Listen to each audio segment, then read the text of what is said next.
Young ভাইদেরকে আমি খালি একটা নসিহত করতে চাই, আপনাদের জন্য আসা আলোচনা অনেক শুনছেন জীবনে, নামাজ রোজা হজ জাকাতের আলোচনা বহুত শুনছেন আলহামদুলিল্লাহ। তো এখনো যদি আপনারা নামাজ, রোজা, হজ, জাকাত, তাসবিহ, তাহলিল, জিকির, আজকার, কোরআন তেলাওয়াত, আখলাক ঠিক করা, মুরব্বীদের পরামর্শ নিয়ে চলা, উলামায়ে কেরামের সাথে থাকা, এইগুলো যদি এখনো ঠিক না হয়ে থাকে, তাহলে ভাই আপনাদেরকে আমি একদিন সময় দিচ্ছি ঠিক করে নাও। কয়দিন সময় দিলাম? একদিন সময় দিচ্ছি, আপনি ঠিক করে নেন সব।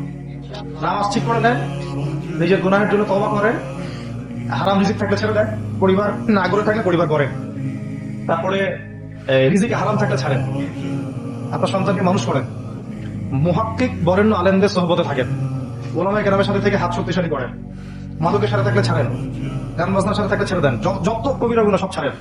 ছেড়ে নিয়াত করেন যে আগামী যদি আমি 10 বছর বাঁচি 10 বছর, 20 বছর বাঁচলে 20 বছর, 100 বছর বাঁচলে 100 বছর আল্লাহর জন্য ঢেলে দিব।